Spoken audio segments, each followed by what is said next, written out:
Hi, it's Conor Svensson here, founder and CEO of Web3 Labs. This is a conversation I had with Julio Faura, co-founder and CEO at Adhara.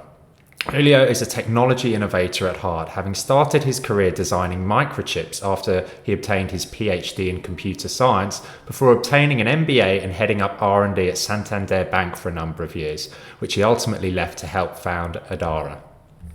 In our conversation, we cover a lot of ground, including how he approached innovation at Santander and managed to get them looking at blockchain innovation opportunities over 5 years ago. We also discussed how he sees the wholesale money markets evolving off the back of technologies and initiatives such as central bank digital currencies, his involvement in the Enterprise Ethereum Alliance at its inception, and of course his journey with Adhara. Given Julio's deep knowledge of technology, finance, and innovation, I found this conversation fascinating as he really understands the inner workings of the money markets and how blockchain can benefit them. I'm sure you'll find this conversation as insightful as I did. Julio, it's an absolute pleasure to have you here today. My pleasure. So we hosted you recently at an Enterprise Ethereum Alliance meetup, and you described how through your company Adhara, you've been able to marry your technical passion with finance. Before founding Adhara, you were head of R&D at Santander. When did blockchain first appear on your radar, and at what point did you really start to take it seriously? Jesus, this is back in time. I think this was 2014, I think it was. Maybe late 2013, right? At that time, all the talk in the industry was about Bitcoin. That was a new thing. And I think I was one of the first people, at least from banks, interested in actually the potential of the blockchain technology underlying Bitcoin. Now it seems quite obvious, but at the time, most of the things, most of the talk was about how Bitcoin's crypto assets and trustless assets are going to disrupt banks and all that. But I did see the potential for blockchain technology to serve, right, as a transformation vehicle for the financial industry. It's funny because I think it was in 2014 in the summer. I remember I'm an MIT alumni. Right, and I was advising a startup in MIT, so we commissioned a small study to actually to think about the potential implications of blockchain technology for banks. Right, this was 2014, so that was picked up by the press, and I got a very serious call from our PR department in Santander because the words Julio, Bitcoin, and Santander appeared in the headlines in FinExtra, and everybody was like, wow, Santander is going big on Bitcoin. It's like, no. This is not about that. So that was fun. That was 2014. Certainly, as well, Santander was one of the banks that really stood out as making headway early on, and clearly, with there's a reason why, as you talk about here. But to you, as you said, you saw that there were applications beyond the cryptocurrency side. Was that because you've been spending a lot of time in the years prior really looking at areas like settlements and payments and these sort of areas that now everyone talks about, right? But in these earlier days, it must have been quite a different perspective. Yeah. So, in Santander, I did start within capital markets and investment banking. I was not really a specialist, right, in settlement items or in capital markets. I was more like the chief of staff. Previously, I had worked for McKinsey for like 6 years, so I was more like top management consultant type of topics. But I'm an engineer at heart, right? I did PhD in computer science, so I always loved technology in a very practical manner. So I was involved in M&A. I was involved later on in operational items in IT and operations. We used to do a lot of integrations and a lot of technical work on the banking side. So yes, I did have the opportunity to experience the inefficiencies and the issues there, right? So the Santander is an example of a bank that is built on an independent subsidiary model, which means that you have a lot of different entities that have to connect to each other somehow. Yeah. Connecting banking systems is a very difficult thing, right? And it's a big blocker of innovation, right? Banking systems have been built to be secure, not to be interactive. Right? Whenever you want something to be secure, what you do is you put it in a safe. And that's what we've done with core banking systems. And I'm very happy it's that way, because it's our money, what they, what they're safekeeping, right? So, when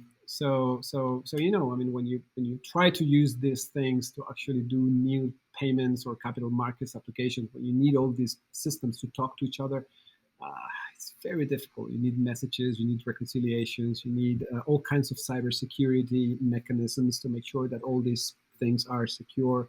You need to treat authentication in very, very serious terms, right?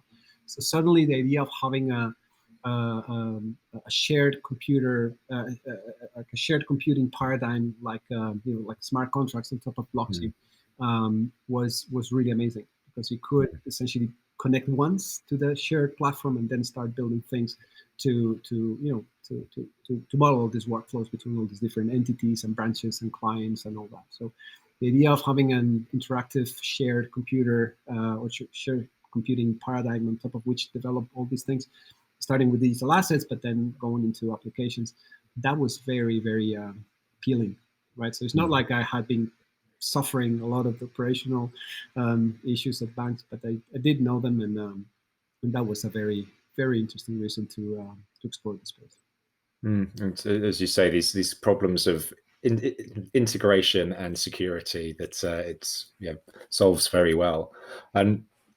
And so, but back then, you referenced smart contracts. Was Ethereum kind of on your radar at that point, or was it still more about Bitcoin as well? I know that the network didn't launch till the following year, but it was obviously the white paper was there and people were talking about it. Yeah, no, I didn't know about the white paper. I'm very practical. I'm never had the time to read these things or to do a lot of research on the stuff. So at the time, yes, we were looking at Bitcoin, never really deeply from a technical perspective. I mean, I did that on my own, but the whole construct. I mean, you know that Bitcoin does have smart contracts, but they're very primitive. I mean, the type of things you can do with that are very, very simple. At that time, actually, we're talking again 2014, late 2014, Ripple was very promising. Yeah. Ripple technology that was a lot about tokenization of assets, right? They were called IOUs at the time. I'm sure you remember. Yeah. And then they were talking about smart contracts. There was something called CODUs that supposedly was going to be a smart contracts capability on Ethereum type, let's say, right on top of that. That never happened, and we did try to deploy that technology privately in Santander. It was open source at the time. That's before Ripple pivoted into the new technology architectures that they tried later, and definitely before they focused so much on XRPs and so on. So just talking about technology, we tried to use that. It was impossible. I mean, it didn't really work. It was not fit for that purpose. That's So then Ethereum, as you said, appeared a little bit later. That was 2015. It was difficult to use it in the beginning, right, for permission use cases, right, because this was the public construct, which was amazing. I mean, it's a work of art. So we did have a lot of fun, adapting that, right, to do our own like permission networks and all that. And that is really what fueled all the potential that we started to see, right? And very soon we started to share our experience with other enterprise actors, other banks, and so on. And we ended up founding the Enterprise Ethereum Alliance with the purpose of fostering the creation or the adaptation of this technology for enterprise uses, particularly in the financial industry, but also beyond the financial industry. And that's where things started to get more and more interesting progressively over the course of the next years. Yeah, and I certainly wanted to come on to the Enterprise Ethereum Alliance, and so you were the original. Well, you were the chairman there for a period of time before founding Adhara. But just I guess more from an enterprise innovation perspective, I think there's kind of some key things that you managed. Well, I guess that happened at Santander that many other organisations probably could have tried to do similar things if they'd really, been thinking with enough of an innovation mindset there. But you, as you said, you got to this point where you were no doubt getting a degree of business interest in the underlying technology, but then also managing to collaborate with other financial institutions and companies that ultimately were founding members of the Enterprise Ethereum Alliance. And so how was it that you were able to take this thing that's quite to most people is like unheard of, or they've heard about Bitcoin maybe, and actually convince them that it's worth spending time looking at this technology, even though at that point there wasn't really, products and services. It's not, nothing like it is now, right? And so, how were you able to do that? And how were you able to reach out to other banks and all these sorts of things? Yeah, I I don't know. I think it's mostly, I would say, it's mostly Santander's merit. Santander is a great place. It's really a great place where if you want to do something, you can do it. I mean, it's a big bank. Will have all kinds of procedures and compliance rules and all these things. But if you really believe in something, you can find people that will help you. I mean, it has to make sense, and you have to have the right sponsorship and that sort of thing. But it is possible. I know many other institutions where there's just so many chief prevention officers along the way. It was also very much on the agenda of the top management that would listen, and also I was quite senior in the organization, so I could I kind of earned my right to propose things and do things, provided that that would not break anything, right? So it was good, and also I had that, I did have the possibility to understand and even fiddle with the technology myself, right? In fact, the first little platform for tokenized money and cross currency payments use cases. I mean, the first POCs actually I programmed myself. So I was suddenly reporting to a senior vice president who was reporting to the chairwoman. And I was writing the code on my computer and going giving demos to these people and to the board at that kind of level. So the idea of having people with knowledge and with the passion to make things happen quite close to the top management, I think that's a very good enabler for this type of innovation to happen. Right? I was really privileged to be in that type of situation, and I think Santander was really a great place to do that. In terms of reaching out to other institutions, well, everybody was looking around. There was a big call of attention with the appearance of Bitcoin.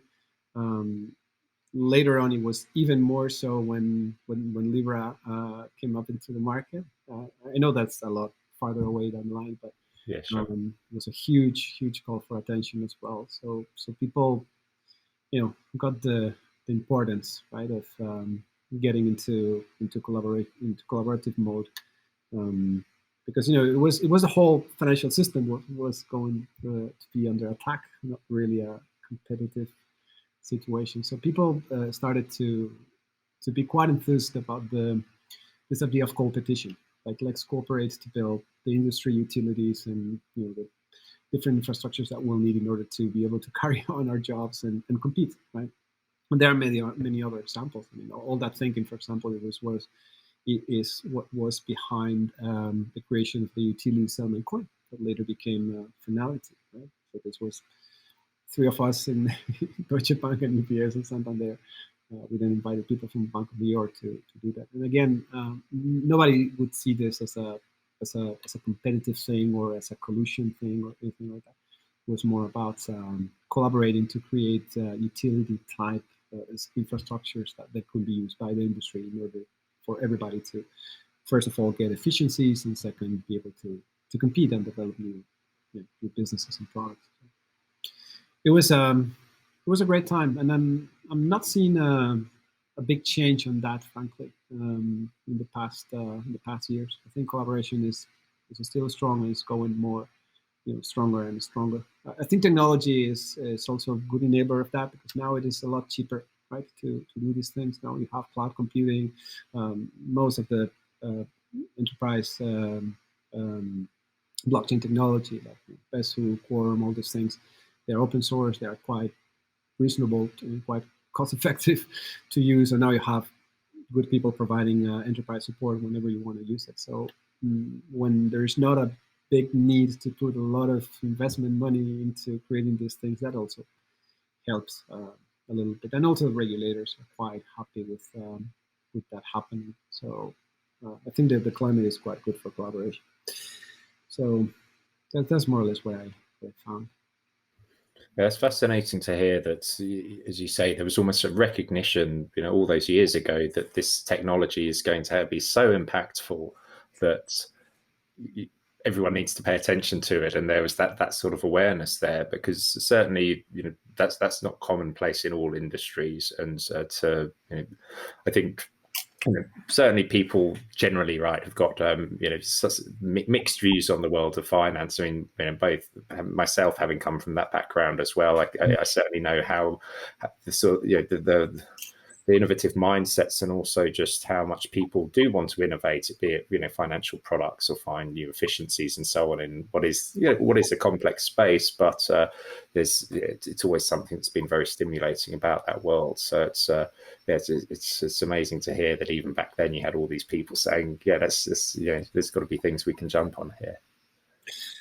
Yeah, I mean, it would change. It would vary, let's say, institution to institution, but largely that was the case.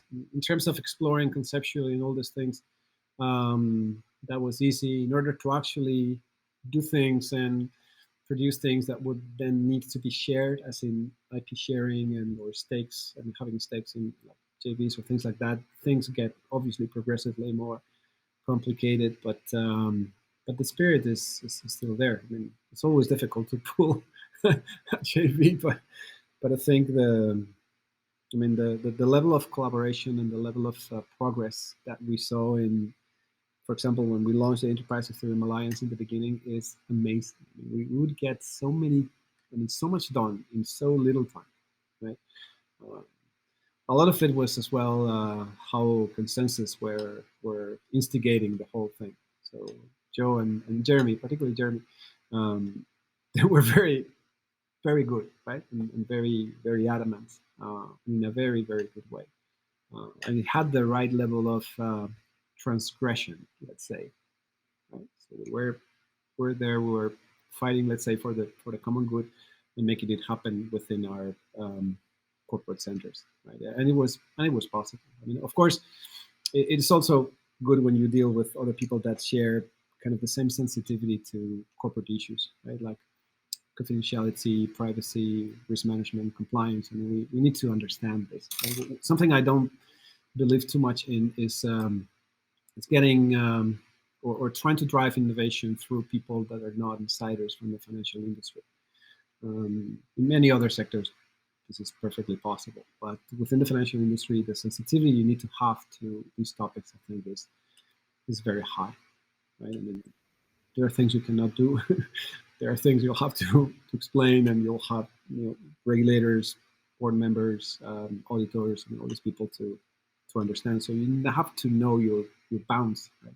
Your boundaries, right? You really need to know your limits. So you're able to do things that ultimately will work, right? So I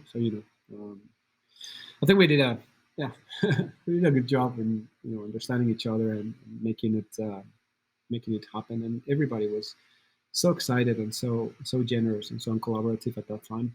I think it was really great.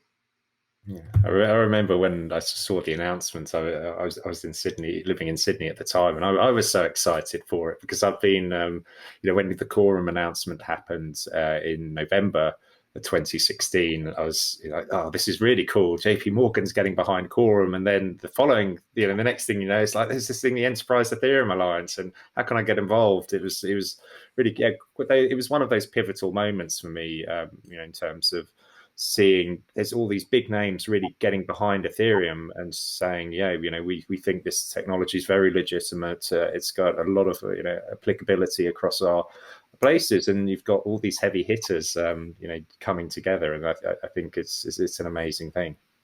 That's true.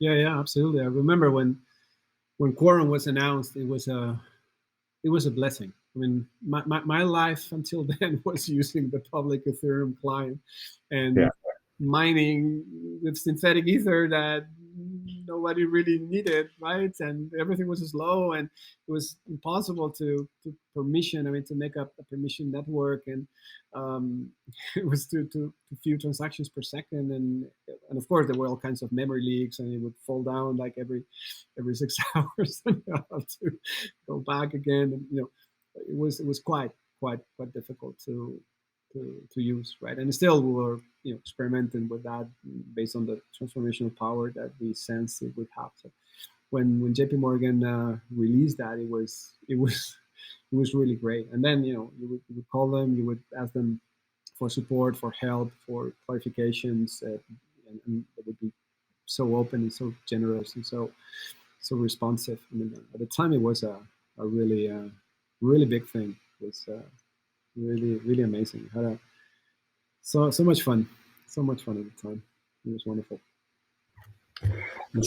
And so then things kind of carried moving forward, and with Santander, no doubt there was, and having seen everything that's been going on there. So we've spoke to John Whelan previously on this podcast, and he sort of brought us up to speed with how it's continuing to drive forward a lot of their digital asset strategy and blockchain related initiatives.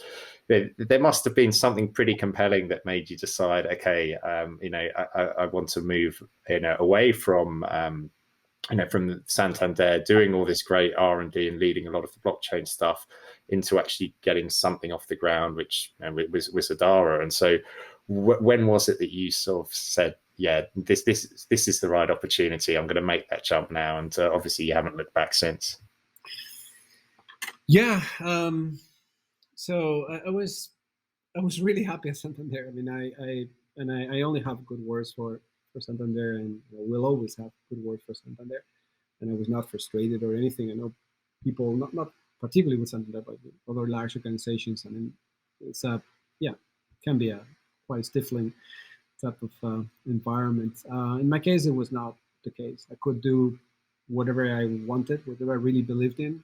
I would have the possibility to do it. Would have the channels to top management all the way to the top, and whenever I wanted to do, if it made sense, obviously, then I would do it. Right? And I would contribute, like publicly speaking on behalf of Santander, going to work groups at the European Commission or the BIS, the CPMI, the Financial Stability Board. So I was quite happy. But this thing about entrepreneurship, you got to sting, and at some point you have to respond to it. You see, I mean, I've always wanted to go back to a small company and build my company and pursue my dream. I tried to do it actually. I did try to do it in a collaborative fashion with Santander, but this processes for spinning off, spinning off ideas and all that is not. It was not, at least at that time, it was not well kind of worked out. So it was difficult to make it. But I would have done it if that would have been that were a possibility. Right? So anyway, it was just that. It was my desire to go and build and pursue my dream. Right? And then I found a couple of very good friends that are the kind of the best companions I could have. Like Edward and Pete Money is my co-founders. Also, Consensus was very helpful because they provide the seed funding that we needed to get it started. Mm-hmm. So that's that avoided the need to go into months of pitching and as one venture capital told me once, having to kiss a lot of rocks. Yeah. You didn't have to do that, and also the opportunity. You see, I mean, blockchain is a distributed technology, and it's good for combination of institutions to do things together. So it should not belong in one institution, right? It should be more kind of syndicated, right, and distributed. So I thought it was a better home to do the type of things we're doing now in Adhara. We're building essentially technology for banks. So it's not the best way to do it from within a bank. So I sensed there was an opportunity. It was definitely my desire from the very beginning to do it. It's been there for years. I've found, or I've tried to find ways to do that in different moments within Santander. But in the end, you have to respond to the call, I suppose. Yeah, yeah. And that's what I did. I don't regret it, obviously, but yes, I do miss some of my friends there. John is absolutely great. Actually, John is one of the persons that responded to that little study about Bitcoin, well, the blockchain that I commissioned in 2000. Okay. So I knew him. He was one of the experts that responded to that. Right. Years later, we kept the relation, and then I brought him into Santander, and then he became head of digital assets and crypto investment banking. So it's absolutely great. We had a lot of fun within Santander. Yeah, absolutely. And so moving on to Adhara, and you've, as you say, you build these solutions, looking at the banking sector, but you've got a number of different products spanning like treasury functions, interbank payments, CDBCs, payment, liquidity tracking. Is there, would you say, like a common theme or problem that these solutions collectively address? Because of course, there's got to be a fair bit of commonality between parts of the technology or parts of the solution there, that rather than building up lots of different silos of products, right? So I'd be interested to kind of hear more about what is it that kind of ties these things together, that it makes sense to have these different product offers. Yeah, well, first of all, it's important to recognize that these things that we are doing are fairly specific, and they're fairly focused or specialized in wholesale banking topics, right? So it's not, and often we get quotes and requests and things like that from people trying to do like retail CDBCs or crypto wallets or things like that, and say, look, I mean, we're very specialized in a very boring thing, which is wholesale banking, the bowels of the large banks, treasuries, and financial markets, and cross-currency payments. That's really, so there's people for everything, as we say in Spanish. So so it's quite it's quite about that. The common theme, as you said, is the use of digital assets, particularly tokenized cash, as a key enabling factor for a new operating model at treasuries. Right, that's really the thing. You see, when you get into, a bank, even commercial banks, all banks need to manage their treasuries. For example, when they do payments on behalf of people, right, like clients, they have to have some accounts in some special systems, like in correspondent banks or in RTGS systems, in order to be able to process payments, right? And the same when they have to process, when they have to settle transactions in the capital markets on behalf of clients. For example, if I have a bank, you have a bank, and I have a client, and we need to do a payment from my client to your client, essentially I will take the money from him, and I need to pay you as a bank. So I need to have money in one account, either in your bank or in an RTGS system or in a correspondent bank where we both have an account in somewhere. I need to settle with you. I need to give you money. So that means that I have to have some pot of money, some liquidity, right, in order to be able to do that thing. Now, today the problem is that pot of money, the trading instruction, the payment instruction, all these things are completely separated, and they don't really work in real time. Right? So I send you a message, you queue that message, then you have to reconcile Then later on, you'll find out how much money I owe you or you owe me. You see, all these processes are not well weaved together, right? They're all separated. They work through messages, and that leads to inefficiencies. First of all, I end up having a lot of those accounts where I have to put a lot of money. So I need a lot of liquidity to make my bank work, right? And that is very costly, right? Because the opportunity cost of money is high. Second, that money doesn't move quickly, right? Because I never know how much money I need to settle until 1 day or 2 days later, right? So after I do all these reconciliations and all that. So because of the lack of ability to actually move that money quickly and also know in real time what's going on, again, I need higher levels of liquidity pre-funded in those accounts to make the whole thing work. So it's quite inefficient. Instead of that, if I could have those accounts just built with tokenized money, right, which is a digital asset, something that inherently works in real time. And now we can put together payments processes, we can do trading processes, and we can build them as well on top of blockchain. That means that the process themselves are coupled with the tokenized assets. So then everything suddenly works in real time. So I don't need to pre-fund all this money. I can just fund whatever I need when I need it, and therefore I can reduce a lot the levels of liquidity that I need in order to run my bank. And that can make me save hundreds of millions of euros actually every year in P&L costs.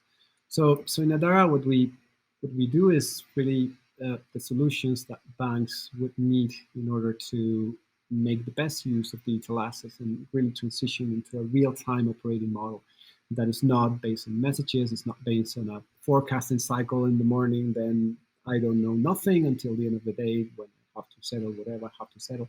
Because if I do it in real time, I'm able to really optimize a lot more than all these liquidity levels and all that.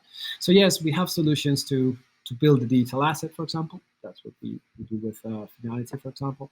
We can do that for central banks and all that. But the real business is the pieces that the banks need in order to connect to these things and to make the use, right? To make use of these things and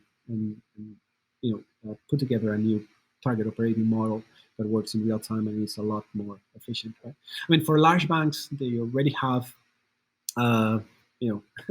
quite substantial operations in treasury weaved with all kinds of messaging layers, and it's a big mess.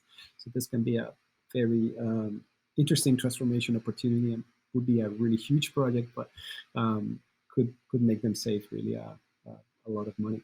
For tier 2 banks, so banks that have some regional complexity and some like operations in different currencies in different countries and so on, this is actually a very good opportunity for them to go into an operating model that is the good one, just from the beginning, right? Because they don't have all this mess, right? I can make them really save a lot of money, and also it enables them to put together new payments processes that are much better, right? They're even similar to the really big banks, right?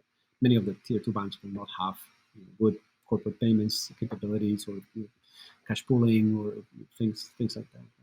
So it's a great opportunity to catch up and be able to reap very interesting benefits. Right? So that's mostly what we do. I think the leitmotif for the whole thing is the use of digital assets and particularly tokenized money. Yes, we build these facilities, but the really interesting part is the tools that are used by the banks to better manage all this liquidity, to fund this liquidity, to make use of that, and also use it in cross-currency and international payments, which is a big pain point today in the industry. And given the complexity of these banking systems and the fact it's a new technological paradigm that they need to move towards, you must be looking at fairly significant time horizons in terms of you're going to be working with people for a long time initially just to prove the stuff out, but then where it's actually going to become a core piece of the infrastructure. Do you kind of have ideas in your heads in terms of you think there'll be good progress in the next 5 years, or maybe it's more like 10 years, because it's very complex infrastructure, as you were saying earlier. These are like these are systems almost built in safes. within these banks. So it's like you've got to dig the safes up, you've got to open them up, and then convince everyone that we know it's secure, but they need to be convinced it is as well. Yeah, I guess the answer depends on the exact institutions or the type of institutions we're talking about, right? Really large banks, yes, this will take time because of they've invested a lot of money into trying to cope with all that complexity. Smaller banks that don't have that mess, I don't see a reason for waiting like 5 years or 10 years to actually adopting that new way of doing things, like that new operating model. In terms of readiness of the technology, well, you know it very well. I mean, this is going better and better every month or every quarter, right? I mean, the evolution that we've seen in enterprise grade blockchain technology, I think, has been phenomenal. So this actually is never really a consideration in all the conversations we're having. So I think this is already beyond any reasonable doubt, right? So people are not. 3 years ago, yes, they would say, but this is immature, this is not scalable, it cannot support privacy, very difficult to do permission networks with the adequate level of security, right? But now I think many of these topics have been really addressed. Now we have mechanisms for all of these. Definitely permissioning is is very simple to do these days. Now we have interoperability mechanisms as well. Maybe not the final ones, but at least we have good enough ones to be able to do atomic swaps between different chains, even different chains of different flavors or different technologies.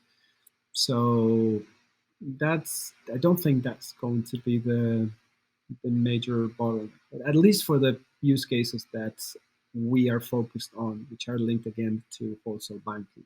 We're not talking about doing merchant payments, card payments, or something like that on blockchain, not yet. But wholesale markets, definitely, right? Everything related to like CDBCs, things like that. I think technology is more than ready or more than capable, let's say, to cope with that sort of complexity. Most of the, let's say, potential objections or things that need to get addressed are more about the on the accounting side, for example. So making sure that tokenized money it can be treated really as yet another regulated liability, like a bank account or something like that. There's a quite interesting short paper written by Tony McLaughlin from Citi that talks about the regulated liabilities, and he's explaining that there are only 4 types of money in the world. Is either cash, central bank reserves, bank money, or electronic money, right? And the last 3, those are regulated liabilities, right? It's just money that the banks create on their balance sheets, right? If they do it against credit, that's bank money. If they do it by the central bank, discounting assets or whatever, that is RTGS money. And if they use an omnibus account and a prepaid card or whatever it is, then that is electronic money. But actually using a smart contract to record those regulated liabilities is just a technology choice. We're not doing anything new, right? It's not a new asset. It's just another database. Instead of using the core banking system database, we're just using a smart contract, right? So if that is true, then the accounting treatment of that should be that of a normal regulated liability, like any other current account. Well, that's something that people will need to understand and accept, and that's, for example, one of the topics that I think will need acceptance in order for this to go forward. So I don't know. I'm based on the conversations we're having. I don't think it's a matter of 5 years.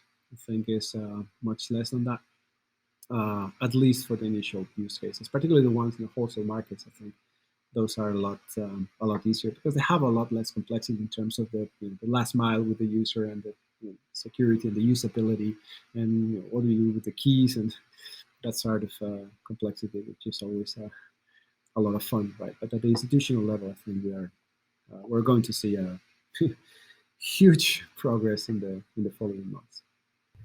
And no doubt, from a cost-saving perspective as well, there's some very big numbers that you can that could be demonstrated to these organisations when they they cut out these reconciliations and all these additional this data that they've got to exchange right now with other participants they're dealing with.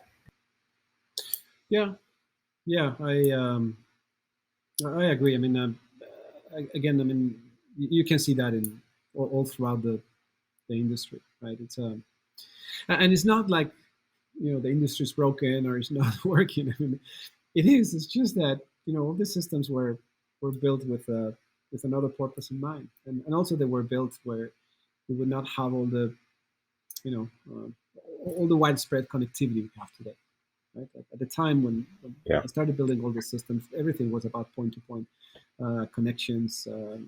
So yeah, it was about messages. It was about sending instructions peer-to-peer, but not. I mean, they didn't have the internet, right? They didn't have a big, decentralized communications capabilities, right? So it only took 20 years to develop the distributed way of storing value and transacting with value. So we're just digesting and trying to find the first ways for that. I mean, the first uses for that. But it's a new tool to, and this should be this could be a good cornerstone to actually tackle the transformation of the industry. That's what we always thought.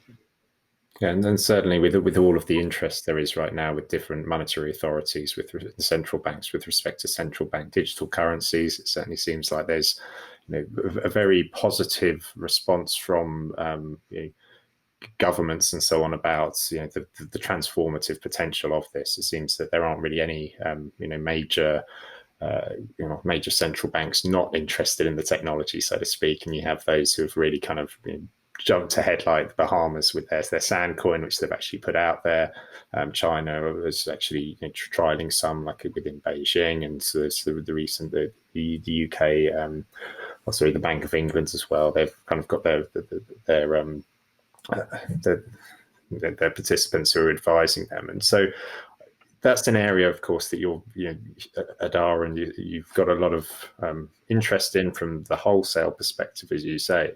But I'm interested as well to kind of think about where we're going to in terms of the future, because I guess it's a given that blockchain and decentralized ledger technology will simplify the landscape for these organizations, and so there's those tangible benefits that I think are pretty clear. But then there's this other stuff that's happening kind of in the public domain, where you've got what started off with ICOs and all the tokens and utility tokens and so on, and then sort of evolved, and you've got everything that's happening here with NFTs and DeFi. And I think where it becomes quite fascinating is that once you could argue that when you've got a jurisdiction, say, offering a retail CDBC, then people could potentially treat that retail CDBC kind of like they treat a utility token right now, or a crypto asset like Bitcoin or Ethereum or whatever else. And I often wonder, is there going to be a bit of a divergence down the line where the kind of retail CDBCs become, people start to look at them almost fungibly with crypto assets, in that they'll have some money tied in with these retail CDBCs because they want to get all of the benefits that come with being invested in that currency, being domiciled in that country, getting public services because they're paying tax. Or would there be, and then you'd still have these other utility pieces where it's much more about the cryptocurrencies. And I'm curious if you kind of see this world spinning up where you've almost got these retail CDBCs almost start becoming a bit like cryptocurrencies are now, because they're underpinning them is the same technology, but instead of it being like a project team that's created it, it's a government or central bank controlling them. Well, so first of all, I'm a really bad futurist, so you should not trust me when it comes to. I'm fun to hear though. I think you're closer to the ground than most people on the wholesale part. Yeah, I'm very bad. I mean, one thing I would say is that the wholesale world is very different. Very so. Something I don't believe in is that um, repurposing retail CBDC or even crypto assets for the use of wholesale in wholesale context. That no, the same way retail people cannot have deposits at the central banks and they cannot trade directly with a large institution. Yeah. Sorry, it's two separate worlds, and that's why we have a fractional system and with roles for banks and central banks and people and all that. So I don't I think it's frankly quite separate and quite different. I think in terms of wholesale CBDCs, the driver is that. I mean, it's getting efficiency in the use of liquidity, right, and being able to settle transactions, move collateral, fund accounts, manage bank assets. When you do activity on behalf of clients and be able to do that more efficiently. So that's the whole thing. I mean, and also you can use that to put together new products and services, meaning better prices, faster payments, I mean, more information, real-time processes, real-time knowledge of what's going on, which is mostly what corporate treasurers want. I mean, they just want to know rather than really move money in a matter of seconds like in the movies. So it's I think it's a much more boring topic than the other one. In terms of retail CBDCs and the convergence or divergence from crypto, I think the debate is a little bit too noisy at the moment, right? On one hand, I can see. So what is the point, right? The point is providing.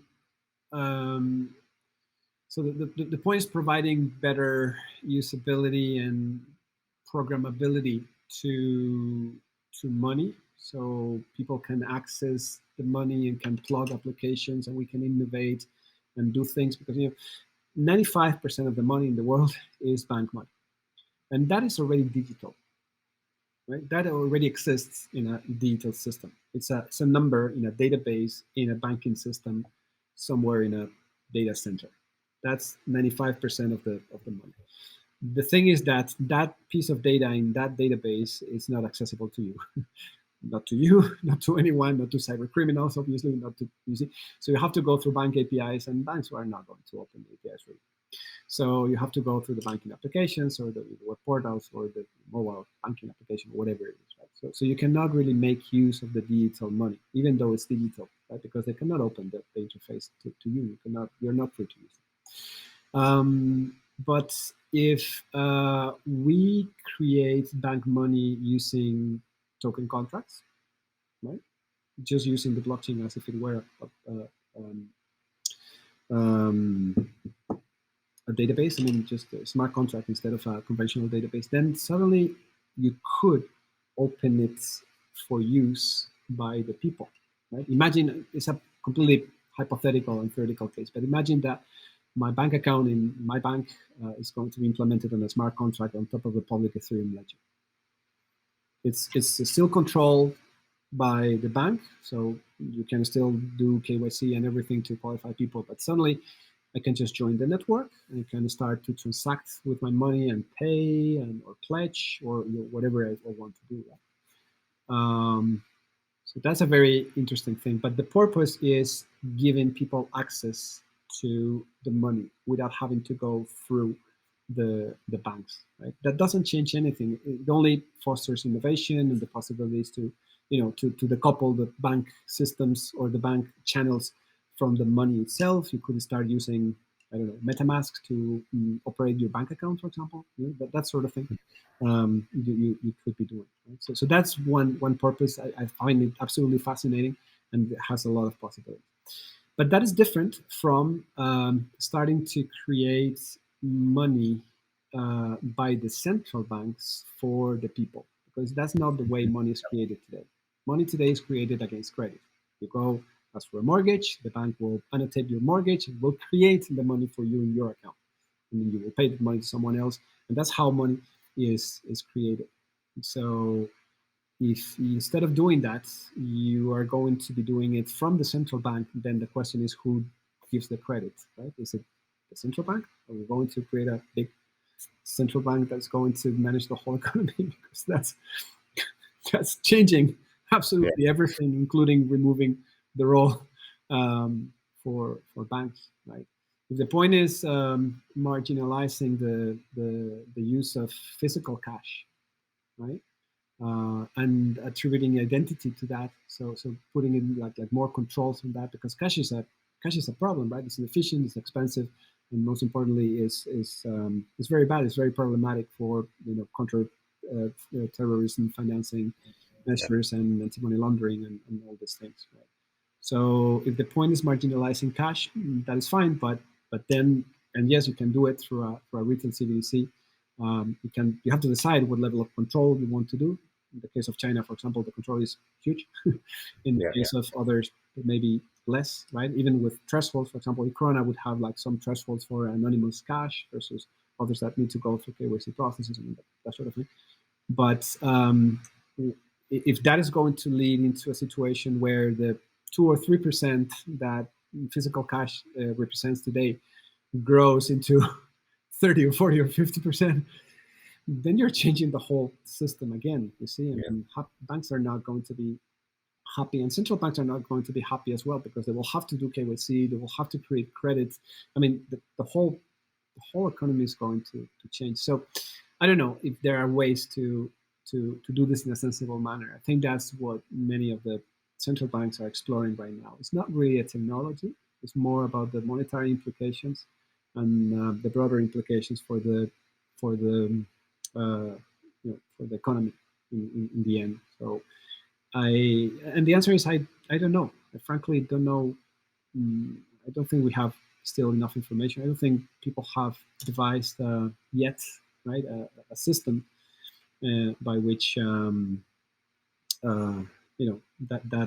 that can be done. So I don't know. At least in the wholesale world, is very simple and it's very clear, right? It's very ring fenced, and that's it, right? Retail CBDCs will see, and all that again I think is separate from crypto.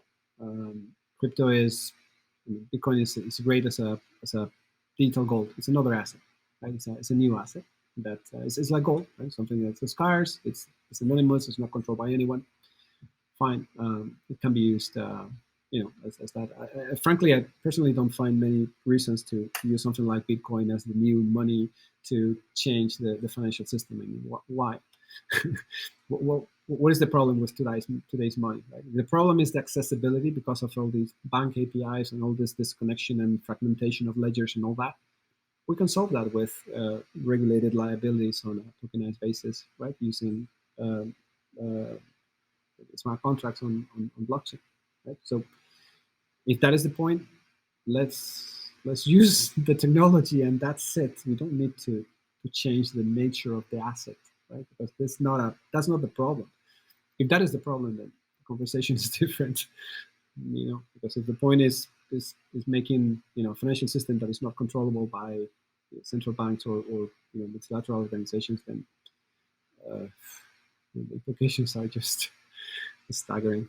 So anyway, I don't think I have the answer, but that's what I'm observing in the industry, and very, very keen to see how it plays out. In general, in Adhara, we're not too much focused or concerned with retail CDBCs. If they become somehow a reality, then yes, banks will have to work with them, and we will be there, obviously, to provide them with all the technology that they need in order to use it. That's another digital asset, like finality assets, like wholesale CBDCs, like bank coins, which is what we really do for a living. But we're not really pushing that agenda proactively. Oh, well, while you claim not to be a futurist as such, at the same time, I think your understanding, though, of the realities of how the wholesale markets work and how they fit into the retail markets is quite key for being able to see how this can progress, given there's good reasons why it is the way it is, so to speak, and it's taken hundreds of years to get to this point.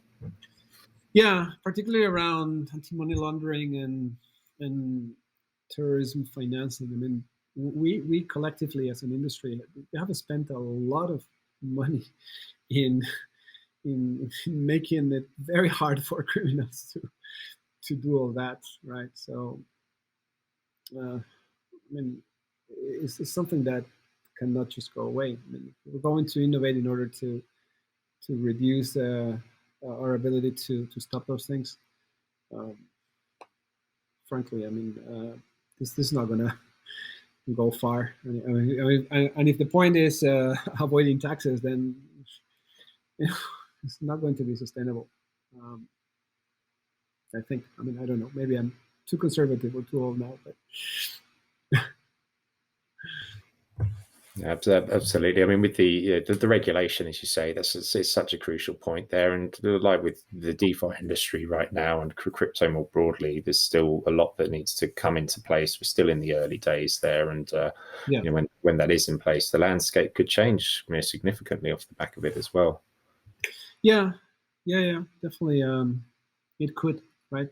All I wish is that when it comes to regulation, we really distinguish between what is the use of a new technology to support an existing asset, right, and with existing regulatory constraints, versus regulating the use, the possession, the storage and blah blah, blah of new assets that do not come from that world, and therefore they're not subject to the same regulatory scrutiny like cryptocurrencies or like utility tokens or whatever the next thing they come up with are.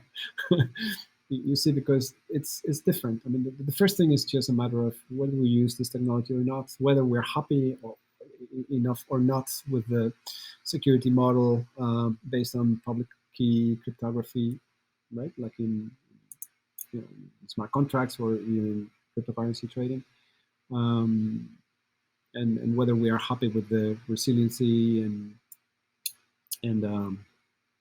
general technical features and cybersecurity constraints of blockchain-related technology as an alternative, right, against conventional technology. Because I understand it can be difficult to believe that a blockchain-enabled ledger made completely transparent to clients. So you have your own mobile banking application, your web application, whatever it is, just connected to a blockchain ledger. That thing, if that thing can be as secure, as reliant, or even more than a conventional banking system, but it costs like 100th of that, right? There should be no problem, right, in using this and achieving the benefits, and that's really what we are testing and proposing and building around. So we just hope that when we go into more concrete regulatory actions and all that, we distinguish well between those things, right? Because the first is really about the technology adoption and about the possibility and also the effect that it will have on the underlying business processes. Like, for example, being able to move money in seconds without doing reconciliations or batches, that has some policy implications. Like, for example, you cannot revert a transaction, right? You just settled. You want to undo it, you have to do another transaction to revert the effect of the transaction, but you cannot erase it. So it would be really surprising that regulation forces you to be able to erase a transaction if you made a mistake, right? Or to stop a transaction from happening just in case someone has a second thought and say, oh, no, there was a fat finger. And you see, I mean, there may be some legitimate constraints, right, about the use of the not the use of the technology, but the change or the speeding up of some of these business processes. But in any case, I mean, all these things are completely different versus regulating the use and the possession and blah blah blah of completely different new assets like crypto, ICOs, NFTs, like who knows what. That's completely different things. Yeah, and fingers crossed that the regulation, as you say, will be kind of appropriate for the technology in that regard, in terms of treating things like immutability as first-class citizens. Yeah, no, and I think they're going they're doing a great job. I mean, this is not for me to judge them, obviously, but I've been in, you know, I've been involved with education and dissemination efforts and education efforts for, the likes of some of those, right, like central banks and regulatory bodies and all that. And I think they've come a very, very long way. I mean, the quality of the discussion right now is a lot better. And the beginning was like completely, far away topics Yeah. to for them, and it was very difficult to read out the different subjects that we were treating. Like, we're talking about the asset, are we talking about the security model, are we talking about resiliency, are we talking about the mobility aspects or the access, or what? You see, I mean, everything was changed, right? You would talk about programmability, and they would tell you about energy consumption because of mining. Yeah. No, look, no. Yeah.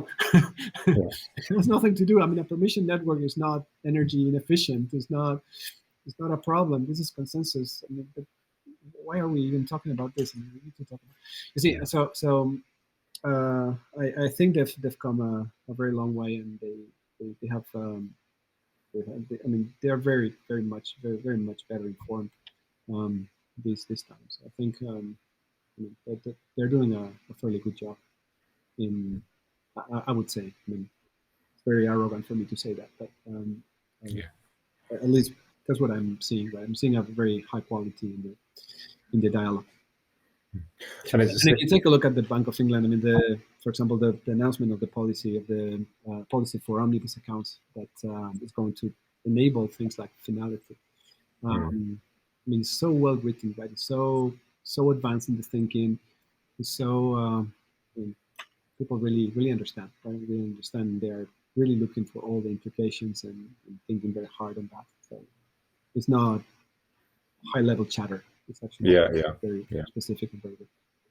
So, and as you say, you meet with the people who are defining these and help them there, and it means that you get the right sort of rules and perspectives in place. And it's certainly comforting as well to know that you have Adhara, yourself, and the rest of the team there as well, helping really drive this industry forward, because it's what you want to hear of the people building these new platforms and so on, because it's bringing the right expertise to the table.